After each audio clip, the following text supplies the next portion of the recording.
Ku hidup karena percaya kau yang berjanji setia. Pengharapanku selalu ada di dalammu. Ku tidak akan menyerah meski dalam kesesakan. Seluruh hidupku dalam genggamanmu.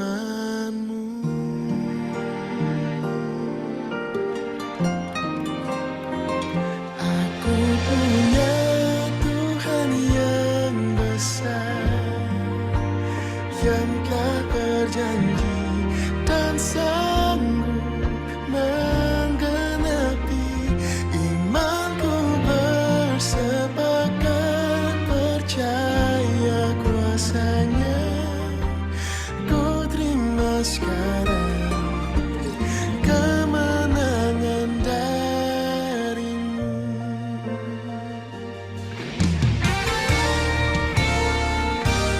Ku tidak akan menyerah meski dalam kesesakan. Seluruh hidupku dalam genggamanmu.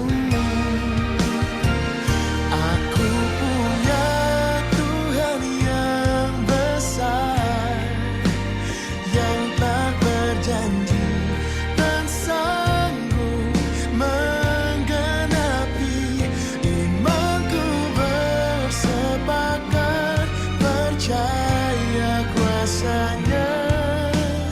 Ku terima sekarang kemenangan darimu.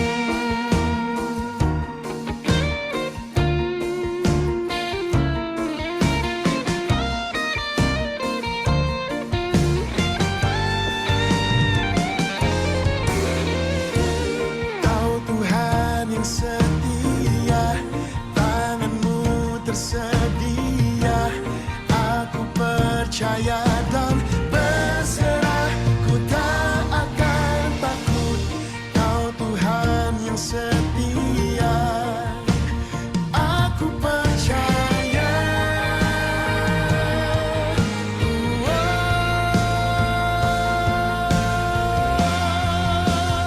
Aku punya Tuhan yang besar, yang kau berjanji dan sanggup menggenapi. Imanku bersepakat percaya kuasanya. Ku terima sekarang kemenangan darimu.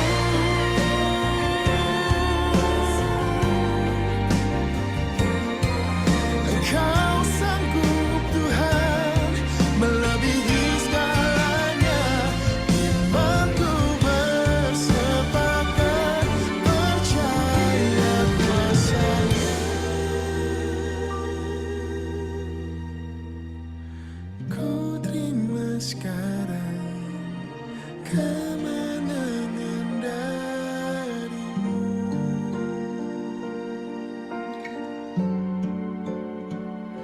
Keselamatan darimu.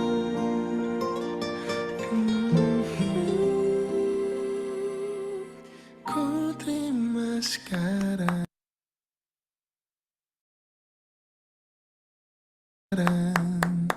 kemenangan darimu.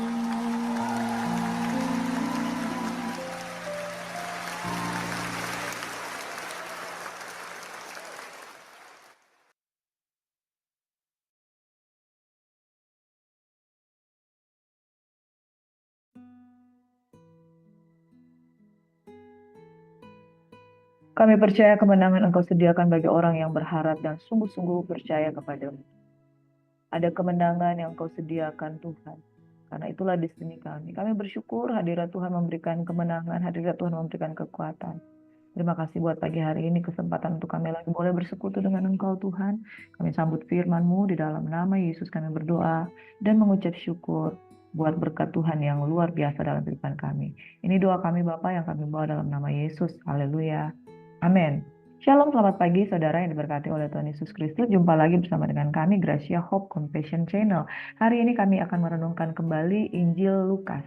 Saudara, di dalam Injil Lukas yang sudah kita bahas beberapa waktu ini, saudara, kita mempelajari bagaimana di firman Tuhan ini bahwa ada pasal-pasal yang sudah kita pernah bahas sebelumnya di Injil Matius dan Markus.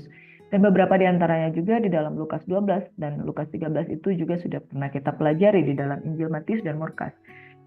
Injil Matius dan Markus, saudara. Pengajaran khusus bagi murid-murid Tuhan ini, saudara, di dalam pengajaran ini Yesus mengatakan untuk waspada terhadap ragi orang Farisi.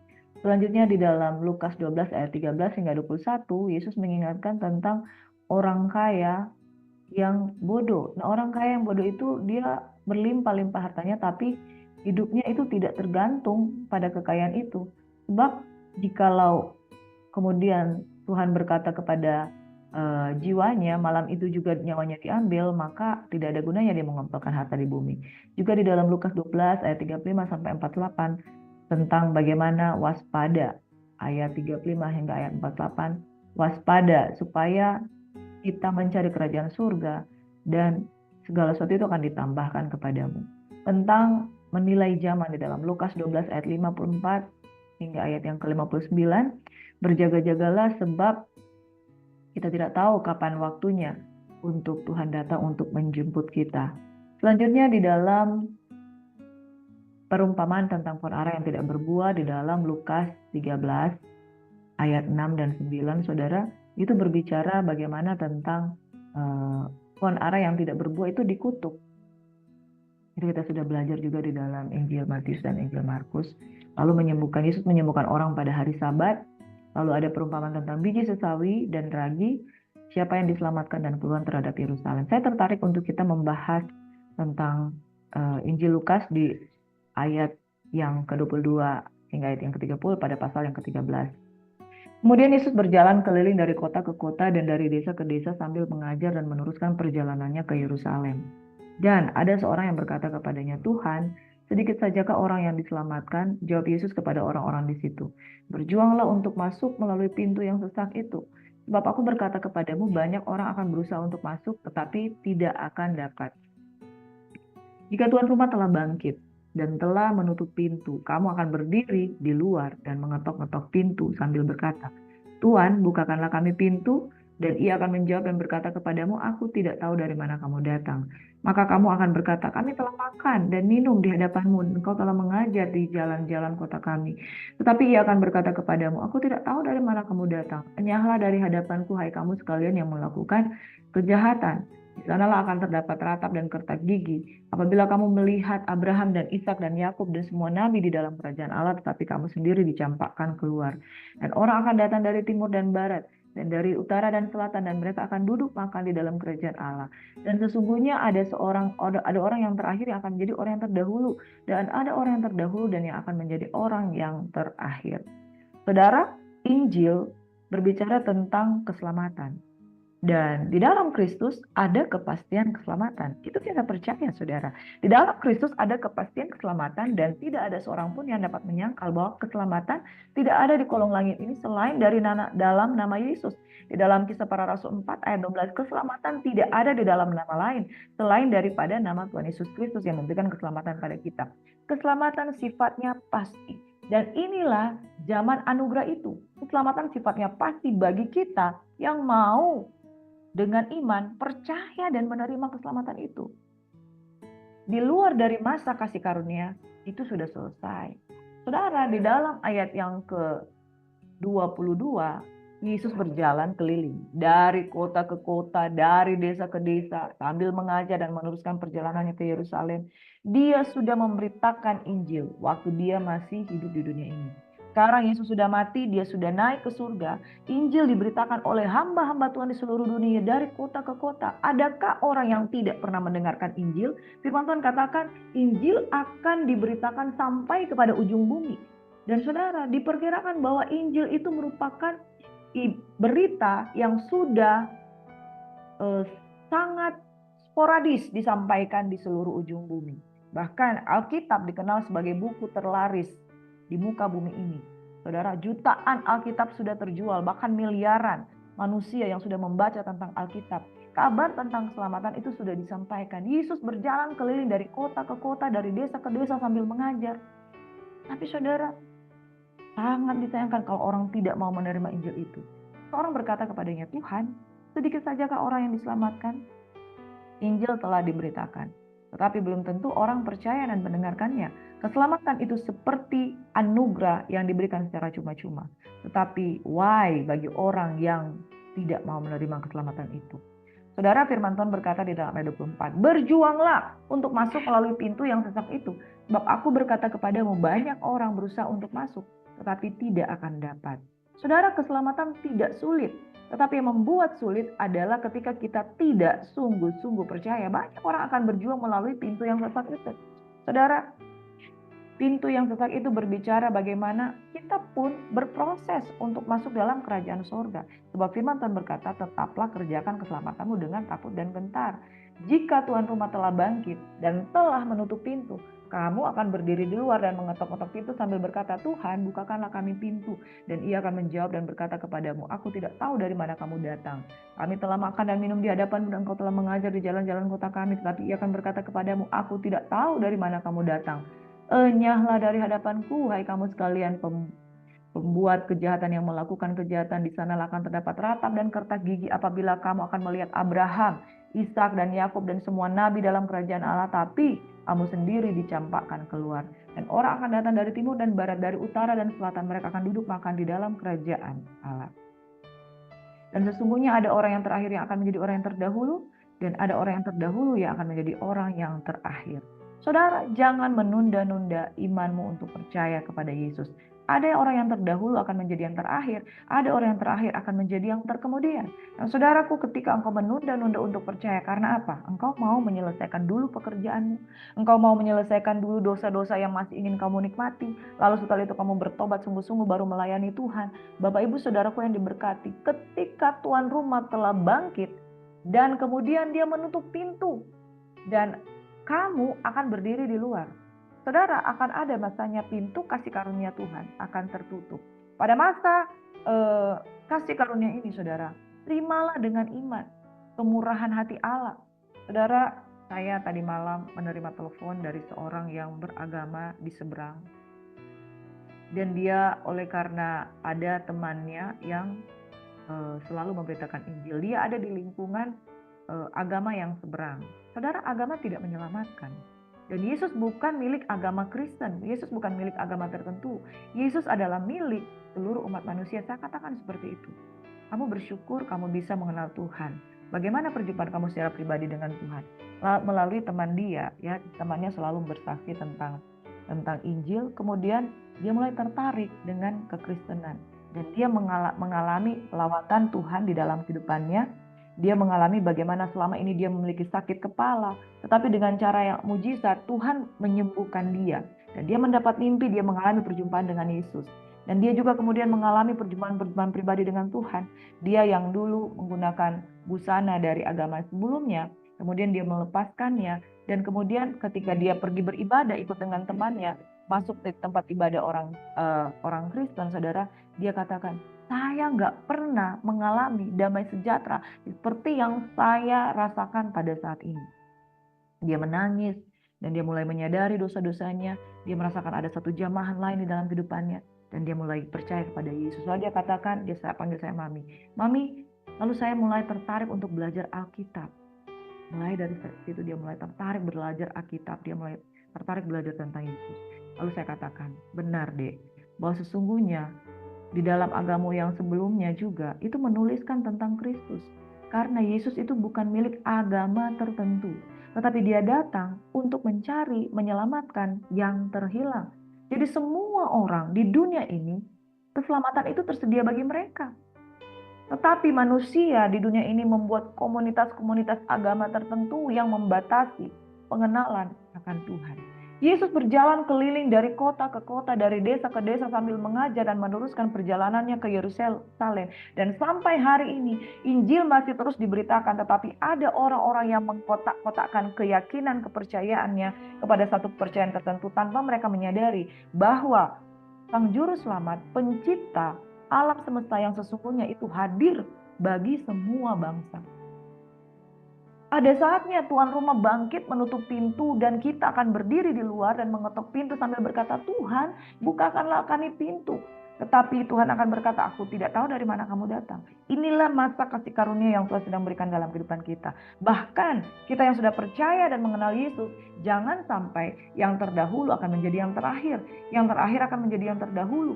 Orang-orang yang bahkan dia terlambat untuk percaya, mungkin dia akan didahulukan dalam kerajaan sorga jika dia sungguh-sungguh percaya. Kalau hari ini ketika engkau mendengarkan firman Tuhan, jangan keraskan hatimu bahwa keselamatan datangnya dari Tuhan, disediakan bagi orang yang bersungguh hati kepada Tuhan.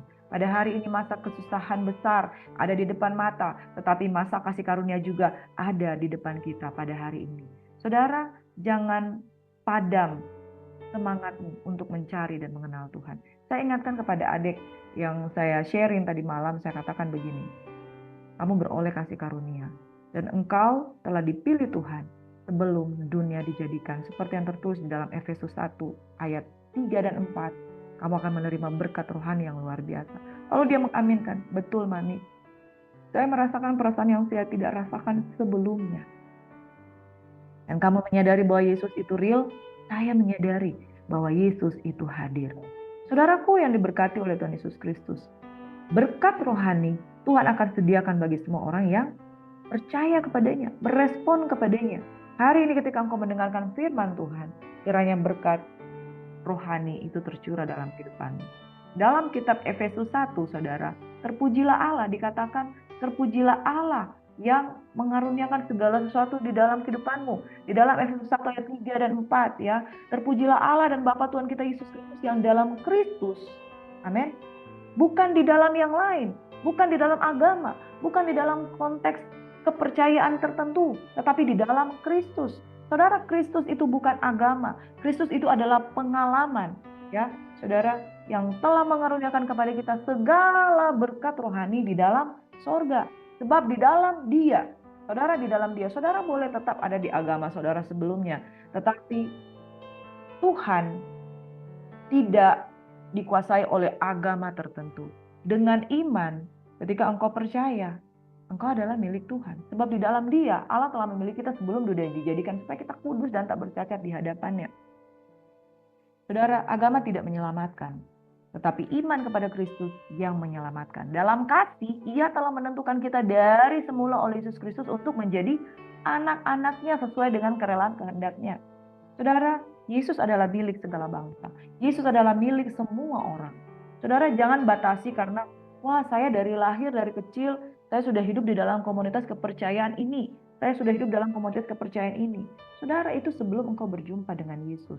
Tapi setelah engkau berjumpa dengan Yesus, saudara, bukan salahmu engkau hidup di dalam satu komunitas tertentu sehingga engkau tidak mengenal Yesus.